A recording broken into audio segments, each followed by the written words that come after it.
Hey everyone, so here we are back with another video from our NTSC section. That is, we are going to begin with the very first chapter, that is the heritage of India. So, as for starting this particular topic, the very first term we need to understand is about the heritage. ठीक है, तो heritage का actually मतलब क्या होता है बेटा कि जो कल्चर और ट्रेडिशन हमें हमारे एंशंट पीपल से या एंशंट बोलते हैं ना, पूर्वजों से जो हमें मिला है, ठीक है, जिस कल्चर को, जिस ट्रेडिशन को, जिन सोसाइटी नॉर्म्स को आज हम फॉलो करते हैं, वो सब हमें कहाँ से मिला है? हमारी फैमिली से, हमारे बैकग्राउंड से, है ना। तो वो सब कहलाता है हेरिटेज। आप इंडिया पर भी मत जाओ, इंडिया से पहले आपको ये टर्म समझनी है हेरिटेज क्या होता है। तो बेसिकली जो कल्चर, जो ट्रेडिशन, जो कस्टम्स हम फॉलो कर रहे हैं, जो रिचुअल्स हम फॉलो करते हैं, ठीक है, ये हमें किसने दिए? आज की बनाई हुई नहीं है, ये हमें हमारे एंसेस्टर्स से मिली है, पूर्वजों से मिली है ना। ये जो इंडिया हमें आज मिला है, ये हमें हमारे एंशिएंट पीपल से मिला है, ठीक है। तो वही चीज़ जो है, उन्होंने जितना डेवलपमेंट किया था, उन्होंने पर्शियन व्हील्स बनाए थे, फायर कॉम्बेट्स वगैरह बनाए थे, वो सारी चीज़ें जो हमारे एंसेस्टर्स ने हमारे लिए की थी, that has brought us to the India of today, ठीक है। सो हम लोग इंडिया के बारे में भी बाद में समझेंगे, पहले हमें टर्म हेरिटेज समझनी है कि जो कल्चर, जो ट्रेडिशन, जो कस्टमरी नॉर्म्स हमें हमारे पूर्वजों ने दिया है, उसे हम सिंपल लैंग्वेज के अंदर हेरिटेज बोलते हैं। तो जब हम इंडिया पे आ जाते हैं, तो आपको इंडिया के हेरिटेज को समझने के लिए आपको बहुत अच्छे से इंडिया की लोकेशन पता होना चाहिए कि पूरे ग्लोब में इंडिया की लोकेशन कहाँ आती है। अब क्यों हमें लोकेशन ज़रूरी है बेटा? क्योंकि हमारे इंडिया का जो जोग्राफिकली पोजीशन है ना, वो इसके हेरिटेज को बहुत ज़्यादा डिफाइन करता है। जैसे अगर आप देखोगे कि हिमालयाज़ जो है वो हमारे पास नॉर्थ बाउंड्री के फॉर्म में एक्सटेंशन हमें मिला हुआ है। अगर हम साउथ में देखते हैं तो हमारे पास ओशंस है ना। तो आपको अच्छे से पता होगा कि मतलब ये चीज़ आपको अच्छे से समझनी है यहाँ पे कि कैसे माउंटेन्स से लेकर के ओशन टिप तक हमारे पास अवेलेबल है, which defines the boundaries of India as well as the culture of India, ठीक है। अगर कहीं पे रिवर बहती है तो वहाँ का कल्चर अलग हो जाता है, कहीं पे माउंटेनियस फॉरेस्ट वगैरह ज़्यादा है तो वहाँ का कल्चर अलग, हम थोड़ा सा अलग हो जाता है। सो द अलग अलग जो varied forms of land forms हमारे पास अवेलेबल है, वो हमारे कल्चर और हेरिटेज को भी डिफाइन करते हैं, ठीक है। पुराने एरा में अगर मैं बात करूँ, जब हम हमारे एंसेस्टर्स की बात करते हैं, तो एंसेस्टर्स जो थे वो आज इंडिया जिस टर्म को हम यूज़ करते हैं वो इंडिया नहीं बोला करते थे, ठीक है बेटा। वो इंडिया को even Bharat was also not a common term, वो भारतवर्ष, भारत खंड, आर्यव्रत, इन नामों से इंडिया हमारा जाना जाता था, ओके। सो बेसिकली अगर मैं बात करूँ जोग्राफिकली लोकेशन, जब हम बात कर रहे थे, तो हमारी कंट्री के साथ एक बहुत अच्छा मतलब बोलते हैं ना, एक डिस्टिंक्ट सा फीचर इंडिया के पास में, that it is well connected by both land ways as well as the water ways. Airways तो सबके पास ही होता है, but it has a well link of water ways as well as the land ways. अगर मैं specially बात करूँ तो हमारी जो नॉर्दर्न बाउंड्री है वो हिमालयन माउंटेन से कवर्ड है। ईस्ट, वेस्ट और साउथ में हमारे पास से है। To talk more specifically, in east we have Bay of Bengal, west में हमारे पास अरेबियन सी है और साउथ में हमारे पास इंडियन ओशन है, ओके। तो ये एक well defined natural boundary already हमारे सब कॉन्टिनेंट को दे देती है, ओके। फिर उसके बाद में हम जब इंडिया साइज़ एंड लोकेशन की बात करते हैं, तो आप लोगों को बहुत अच्छे से पता होगा, आप सब ने अपने 9th स्टैंडर्ड में फिजिकल फीचर्स ऑफ इंडिया वाला टॉपिक पढ़ा होगा, या इंडिया साइज़ एंड लोकेशन पढ़ा होगा। तो वहाँ से आपको बहुत अच्छे से समझ आया होगा कि इंडिया जो है वो ट्रॉपिकल एज वेल एज सब ट्रॉपिकल जोन में आता है। तो ट्रॉपिकल एंड सब ट्रॉपिकल जोन में जब इंडिया आता है, तो उससे पहले आपको पेंगेन पेंथलसा वाली स्टोरी समझनी है कि कैसे एक गोंडवाना लैंडमास टूटता है, ठीक है, और वो गोंडवाना लैंडमास टूट करके इंडिया का सदर्न पेनिनसुलर रीजन बना देता है। फिर वहाँ पे फॉल्टिंग एक्टिविटी होती है, और फॉल्टिंग एक्टिविटी की वजह से ही, केवल इस फॉल्टिंग एक्टिविटी की वजह से हमारे पास क्या बन जाता है, हमारा पूरा सदर्न जोन बन जाता है, या नॉर्दर्न प्लेन्स का कंपोजिशन हो जाता है, ठीक है। सो ये जो पूरा स्पेसिफिक कंस्ट्रक्शन बना है पेंगेन पेंथलसा का, वो हमें जोग्राफिकली 7th लार्जेस्ट बना देता है। और टर्म्स ऑफ पॉपुलेशन अगर मैं बात करती हूँ, तो अच्छी खासी वैरिड पॉपुलेशन हमारे इंडिया में। वैरिड का मतलब आप समझते हो कि अलग अलग कल्चर, अलग अलग रिलीजन और अलग अलग ट्रेडिशन के लोग हमारे पास, इवन अलग अलग लैंग्वेजेस बोलने वाले लोग हमारे पास मिलते हैं, ठीक है। So India is second largest in terms of varied population also, ठीक है। बहुत अलग अलग तरह के लोग हमें यहाँ मिलते हैं, ओके। फिर उसके बाद में हम लोग बात करते हैं इंडिया के हेरिटेज के बारे में। मैं तो पहले आप लोगों ने हेरिटेज का वर्ड मतलब समझा है कि हेरिटेज क्या होता है। फिर जब हमने इंडिया की बात करी, तो आपको एक एग्जैक्ट लोकेशन इंडिया का अच्छे से याद है, ठीक है, अब इन दो वर्ड्स को रिलेट कर लेते हैं। तो जब हम हेरिटेज को रिलेट करते हैं तो बेटा हमारे कल्चर में हमें बचपन से सिखाया गया है, इवन एंशिएंट टाइम से हम लोगों ने ये चीज़ फॉलो की है, to accept peace and brotherhood in our societies. ठीक है, नॉन वायलेंस के साथ में हमने जीना सीखा है ना, पीस और ब्रदरहुड, भाईचारा, ऐसे कस्टम्स जो है, कल्चर्स जो है वो हमें बचपन से सिखाए जाते हैं। ठीक है, कल्चर जो है वो हमारा सम ऑफ हैबिट्स, वैल्यूज़, कस्टम, मतलब एक चीज़ होती है ना कि हाँ हमें शुरू से सिखाया जाता है कि आपको खाना वगैरह खाना है तो हैंड वॉश करके खाना है, सुबह उठने से पहले अपने बड़ों के फीट्स टच करने हैं, भगवान को दिया बत्ती जो भी अगर हम कहते हैं मतलब उनकी वर्शिपिंग करनी है, एक नहाना है, हमें एक प्रॉपरली क्लीन हैबिट्स हमें अडॉप्ट करनी है, early to bed and early to rise हमें जाना है। तो ये सब क्या है, कस्टम्स, एक हैबिट्स है, एक वैल्यूज़ है हमारे कल्चर की, क्योंकि हमें इवन वी पीपल लाइक कि हम एक स्टोन को भी हम लोग उसको क्या करते हैं, उसको एक भगवान मान करके हम उसकी पूजा करते हैं। So these are our values कि हमने जितनी भी नेचुरल चीज़ें, इवन फायर हुई, विंड हुई, माउंटेन्स हुए, रिवर्स हुए, हम सबकी वर्शिपिंग करते हैं। ये हमारे कस्टमरी वैल्यूज़ है। ओके, तो जैसे बहुत ज़्यादा रिच हमारे पास पॉपुलेशन है और उसी तरह से हमारे पास बहुत वेरीड फॉर्म में हमारे पास हेरिटेज भी है सबके कल्चर। मतलब इवन इंडिया में तो ऐसा है कि बेटा हम लोग एक फुट से दूसरे फुट पे जाते हैं तो लोगों की बोली चेंज हो जाती है। ठीक है, उनका जो टंग है वो चेंज हो जाता है। ठीक है, आपने ये चीज़ नोटिस भी किया होगा, गुजरात से आप राजस्थान अलग लैंग्वेज मिलेगी, राजस्थान से फिर और महाराष्ट्र वगैरह जाओ, फिर और बिलो साउथ में जाओ तो हमें एक अलग अलग टंग यहाँ पे लोगों की मिलती है। ओके, स्पेसिफिकली फिर टॉक अबाउट राजस्थान ऑल्सो, या हम स्पेसिफिकली गुजरात की बात करते हैं तो इवन गुजरात में भी अलग अलग तरह की लैंग्वेजेस बोली जाती है। गुजराती तो एक मेन लैंग्वेज होती है, पर लोगों की टंग में या बोलने की जो टोन्स होती है ना वो बहुत डिफरेंट हो जाती है। Okay, so national heritage. अब आपको यहाँ पे जब हम हेरिटेज की बात करते हैं तो आपको दो तरह का हेरिटेज पढ़ना है यहाँ पे, नेशनल हेरिटेज पढ़ना है और एक आपको पढ़ना है कल्चरल हेरिटेज।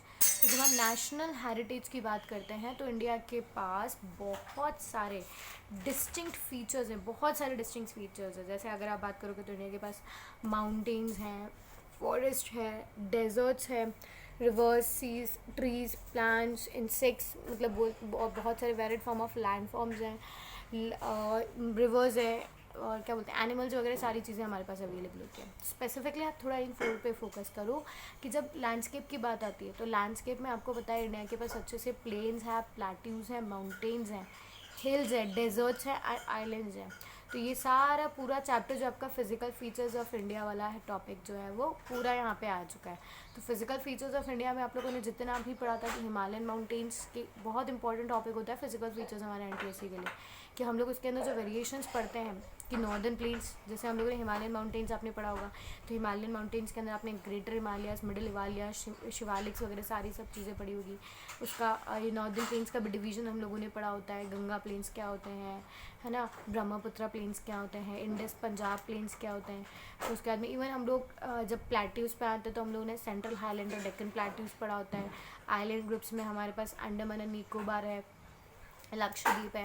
डेजर्ट्स की मैं बात करूँ तो इंडिया के पास दो तरह के डेजर्ट्स है, कोल्ड डेजर्ट भी और हॉट डेजर्ट भी है। Rajasthan is a good example of deserted area. फिर कच्छ भी है हमारे पास जैसे, है ना, और अगर हम कोल्ड डेजर्ट की बात करते हैं तो लद्दाख है ही हमारे पास। इवन रिवर्स की बात करूँ तो आपको रिवर्स का रोल तो आप कैसे समझोगे, रिवर्स को तो वर्शिप किया जाता है गंगा वगैरह को, और आपको तो ये पूरा पता होना चाहिए कि रिवर्स की वजह से ही, रिवर्स के सेडिमेंटेशन प्रोसेस की वजह से ही हमारे इंडिया का एक बहुत इंपॉर्टेंट पार्ट जो बहुत सबसे फर्टाइल पार्ट माना जाता है नॉर्दर्न प्लेन, वो पूरा कंपोज हुआ था बिकॉज ऑफ दीज रिवर्स। ठीक है, वेजिटेशन एंड वाइल्ड लाइफ तो मतलब आपको अच्छे से पता है, like this is like how I से कि स्टेप पे अगर आप एक स्टेप से दूसरा स्टेप लेते हो तो लैंग्वेज चेंज हो जाती है, उसी तरह से एक स्टेप से हम दूसरा स्टेप लेते हैं तो हमारे पास वेजिटेशन और वाइल्ड लाइफ भी चेंज हो जाती है। हमारे पास इतनी ज़्यादा डाइवर्स क्लाइमेटिक कंडीशन, क्योंकि मैंने बताया था ना स्टार्टिंग ऑफ द चैप्टर की जो इंडिया वो है वो ट्रॉपिकल एज वेल एज सब ट्रॉपिकल रीजन्स में आता है। तो उसकी वजह से क्या होता है कि इंडिया का जो बोलते हैं ना कि वेजिटेशन का फीचर जो है, क्लाइमेटिक रीजन्स जो हैं वो भी चेंज आते हैं, और क्लाइमेट और सॉइल वगैरह चेंज होने की वजह से यहाँ का vegetation as well as wildlife भी चेंज हो जाती है। तो यहाँ से बेसिकली सबसे इंपॉर्टेंट क्वेश्चन जो आपको एनटीएससी में पिक किया जाता है, बहुत जेन्युइनली पूछा भी जाता है, यही कि लाइक आपका नेशनल बर्ड क्या है, नेशनल फ्लावर क्या है, और नेशनल एनिमल क्या है। ठीक है, तो ये तो पिकॉक, लोटस, मेरे को टाइगर्स के नाम बताना बंद कर दे रहा हूँ। इसको आपको अब रीजनल लेवल पे भी याद करना है कि गुजरात का नेशनल फ्लावर क्या है, रीजनल फ्लावर क्या है, नेशनली सॉरी, गुजरात का रीजनल फ्लावर क्या है, एनिमल क्या है, बर्ड क्या है, ट्री क्या है, ठीक है, ये बहुत ज़्यादा इंपॉर्टेंट हो जाता है। सेम मैनर में राजस्थान वगैरह का। तो आपको केवल अभी अपना स्पेसिफिकली अपने क्या बोलते हैं, अपने स्टेट का आपको याद करना है। ओके एक नेशनल आपको पता होना चाहिए, सेंटर का आपको पता होना चाहिए, और एक आपको केवल केवल अपने स्टेट का याद करना है। So moving ahead with the cultural heritage. अब बेटा कल्चरल हेरिटेज के मैं क्या मतलब, कल्चर को आप कैसे मानते हो? कल्चरल हेरिटेज जो है वो इंडिया का, आपको पता है कि India is well connected with both land as well as the water. तो इंडिया में आपको पता होगा कि बहुत सारी कंट्रीज़ आकर के नेविगेट मतलब इंडिया को आकर के घूम करके गई है। बेसिकली फ्रांस पोर्टुगीज़ आए थे, यूरोपियंस आए थे, ठीक है, मुगल्स वगैरह, जो बहुत सारे ऐसे रूलर्स थे या बहुत सारे ऐसे पीपल थे जो इंडिया में आए थे, उन्हें इंडिया काफ़ी पसंद आया था। और इंडिया तो एकदम ऐसा ब्रदरहुड वाली जो चीज़ें थी, मतलब आओ ठीक है, ये सबके जो कल्चर्स थे उसने सबके कल्चर्स को एक्सेप्ट किया, ठीक है। आप लोग इवन भी पढ़ोगे पोटैटोज़ वगैरह जो हम खाते हैं, ये क्या है, आज हमारे इंडियन मेड नहीं है, ठीक है, ये भी बाहर से आया। जो आप इटालियन फूड खाते हो, हम चाइनीज़ खाते हैं, तो ये सब क्या है, इन्होंने भी ट्रैवल किया है। तो ये ट्रैवल कैसे करते थे, ऐसा नहीं कि खुद चल के आते थे, ठीक है। जो ट्रैवलर्स जो अदर कंट्रीज से जो पीपल ट्रैवल करके आते थे हमारी कंट्री में, हमने उनके कल्चर को भी एक्सेप्ट किया है। और इसका अगर आप एविडेंसेस वगैरह देखते हो तो इंडस वैली सिविलाइजेशन एक हमारा बहुत अच्छा इंपॉर्टेंट टॉपिक होता है, जिससे पूरी कंट्री के अंदर सिविलाइजेशन आया था, वो इसका अच्छा एग्जाम्पल है, ठीक है। उसके बाद में अगर आप बात करोगे तो एलोरा केव्स वगैरह हुई है, ठीक है, मुगल के जो आपको ताजमहल वगैरह, ये सारे जो एविडेंसेस मिलते हैं, ये सब हमारे कल्चरल हेरिटेज को डिफाइन करता है, ठीक है, कि अलग अलग कल्चर्स हमारे यहाँ पे थे और हमने इन अलग अलग कल्चर्स को एक्सेप्ट किया हुआ है।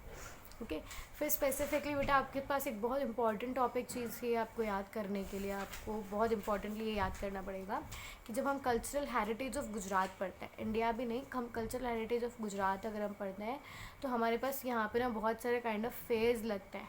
तो आपको यहाँ पे पता है पूछा जाता है कि बताओ सोमनाथ या गिर में कौन सा फेयर लगता है और कौन से मंथ में लगता है, कार्तिक और पूनम में लगता है। तो ये काइंड ऑफ चीज़ जो है वो आपको समझने के लिए नहीं है, थोड़ी सी आपको यहाँ पे मतलब लाइक बोलता है खुद का दिमाग लगा करके याद करना पड़ेगा। अंबाजी का कहाँ पे लगता है, वो पूनम फेयर होता है, वो कहाँ पे लगता है, ठीक है। These all kinds of questions जो है वो आपसे NTSC में पूछे जाने वाला है। ओके इसके आगे अगर मैं और बात करती हूँ, तो जब हम इंडियन कल्चर की बात करते हैं, हेरिटेज की बात करते हैं, तो अभी मैंने आपको एक और चीज़ समझाई थी, है ना, कि हमारे इंडिया में बाहर से काफ़ी लोग आए हैं।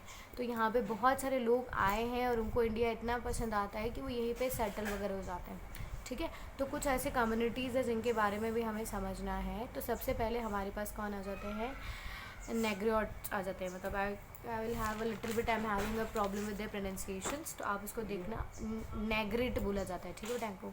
तो नेग्रिट ऐसे पीपल थे जो इंडियन, मतलब ऐसा माना जाता है कि सबसे एंशिएंट कम्युनिटी जो थी वो हमारे इंडिया में अगर आई है तो वो नेग्रिट्स थे। ये अफ्रीका से वाया बलूचिस्तान होते होते इंडिया में आए थे। इनका जो जनरली स्किन टोन था वो थोड़े ब्लैकिश थे, ठीक है, और इनकी हाइट काफ़ी कम हुआ करती थी, from 4 to 5 feet with the curly hairs. Okay फिर उसके बाद में हमारे पास आता है ऑस्ट्रेलियोइड। अब आपको नाम से समझ में आना चाहिए ये तो, ठीक है। तो ये आए थे हमारे पास साउथ ईस्ट एशिया से, ऑस्ट्रेलिया तो नहीं आपको याद करना है, एशिया से आए थे हमारे पास, साउथ ईस्ट एशिया से, ठीक है। इनका फिजिकल, अब इसमें भी आपको सारी चीज़ें नहीं याद करनी, बस थोड़ी थोड़ी चीज़ें आपको याद करनी है कि जो ऑस्ट्रेलॉइड्स थे वो कहाँ से आते, साउथ ईस्ट एशिया से आते हैं। इनका फिजिकल अपीयरेंस हम थोड़े से याद कर लेंगे कि ब्लैक स्किन थे, ब्रॉड इनका हेड था और हाइट इनकी काफ़ी कम हुआ करती थी। और ये जनरली जो क्ले के यूटेंसिल्स वगैरह हुआ करते थे वो बनाया करते थे और कॉटन क्लोथ्स पहना करते थे, ठीक है। इतना ही याद करना है, इसके आगे आप और जाकर के बहुत डिटेल में जाकर के याद करना चाहोगे तो वो सीरियसली सेंसलेस रहेगा, नहीं पूछा जाता इतना। उसके अंदर हम लोग आ जाते हैं नेक्स्ट द्रविडियंस पे। तो द्रविडियंस के लिए माना जाता है कि ये इनका ओरिजिन ही क्या हुआ था, इंडिया में हुआ था, ठीक है। और ये डिसेंडर्स हैं स्टोन एज सिविलाइजेशन के, मतलब स्टोन एज सिविलाइजेशन इनकी वजह से बना है। स्टोन एज आपने पढ़ा होगा ना कि कैसे लोगों ने स्टोन्स के टूल्स वगैरह बनाना स्टार्ट कर दिया था, और इन्हीं की वजह से पूरा मोहनजोदारो वाला जो कल्चर है वो बना था, ठीक है। तो क्या चीज़ हमें याद करनी है कि द्रविडियंस जो है वो इंडिया से बिलोंग करते थे, इनकी वजह से स्टोन एज और पूरा मोहनजोदारो वाला कल्चर बना था, ओके। फिर इसके बाद में बेटा इनके लिए एक और चीज़ मानी जाती है कि इन्होंने ये टर्म्स लाइक मदर के लिए गॉडेसेस एंड फादर के लिए गॉड जैसी टर्म्स बनाई थी, जिसकी वजह से शिव पार्वती जैसी जो हमारे पास आते हैं ना, मतलब एक भगवान को हमने मेल्स और फीमेल्स में क्लासीफाई करना स्टार्ट कर दिया था। ये नेगेटिव सेंस में नहीं था, ठीक है, बस आपको ऐसा समझना है कि मदर के लिए गॉडेसेस एंड फादर के लिए गॉड टर्म का यहाँ पे यूज़ किया जाता था। और ये जनरली जो लैंग्वेजेस बोला करते थे was Tamil, Telugu, Kannada and Malayalam etcetera, ये लैंग्वेजेस का यूज़ किया करते थे। ओके, बस इतनी चीज़ आपको द्रविडियंस में याद करना है। फिर और भी बहुत सारी अदर ट्राइब्स थी, तो इनको तो चलो यहाँ से क्वेश्चंस नहीं बनता, तो जहाँ जहाँ से मेन क्वेश्चन बनता है हम वही चीज़ पढ़ेंगे। तो ये तीनों चीज़ आप लोगों को बहुत अच्छे से समझ में आ गई थी कि नेगोरेट्स जो थे वो अफ्रीका से आए थे इंडिया में, ये आए थे हमारे पास साउथ ईस्ट एशिया से, और द्रविडियंस तो इंडियन ओरिजिनेटेड ही थे। ठीक है, इसके बाद में एक लास्ट हमारे पास आ जाता है जो थोड़ा सा इम्पॉर्टेंट है, आर्यंस की अगर हम बात करते हैं तो आर्यंस के बारे में आपने याद करो, हिटलर वाले में भी पढ़ा हुआ था कि आर्यंस को क्या माना जाता था, प्योर ब्रीड नाम का माना जाता था। ठीक है, तो नॉर्डिक आर्यंस जो थे, अब ये इन्होंने, अब इसके बारे में भी आपको बहुत ज़्यादा कुछ रटने की ज़रूरत नहीं है, बहुत सिंपल और बहुत इजी है कि इन्होंने आर्यन सिविलाइजेशन इंडिया में लेकर के आए थे। और ये पर्टिकुलर आर्यन कम्युनिटी जो थी वो हिंदूज से एसोसिएट की जाती थी। ठीक है, तो हिंदूज व कॉल्ड आर्यंस, उस टाइम पे हिंदूज को क्या बोला जाता था, आर्यंस बोला जाता था। और ये जिस एरिया में रहते थे ना उसको भी आर्यव्रत बोला जाता था। रिमेंबर दैट हिंदुस्तान का पूरा पुराने नाम क्या थे, अभी मैंने बताया भी था, तो उसमें मैंने एक नाम आर्यव्रत भी बताया था, है ना। एक और चीज़ आपको सबसे इम्पॉर्टेंट यहाँ पे याद यही करना है कि अब ये जिस एरिया में रहते थे उसका नाम तो आर्यव्रत था, और वहाँ पे 7 मेजर रिवर्स फ्लो करती थी, और उस रिवर्स को हम लोग सप्त सिंधु के नाम से, उस पर्टिकुलर रीजन को हम लोग सप्त सिंधु के नाम से भी जानते हैं। सप्त सिंधु हो गया। ठीक है, बस इतना ही आपको यहाँ पे ध्यान रखना है, इसके अलावा आपको और भी कुछ ज़्यादा प्रॉब्लम लाइक ऐसे मतलब इनको पढ़ करके डरने की ज़रूरत नहीं है। So we have completed a topic of heritage of India. So I hope this is clear and you can ask me further doubts in the live class. So that's it for today. Thank you everyone.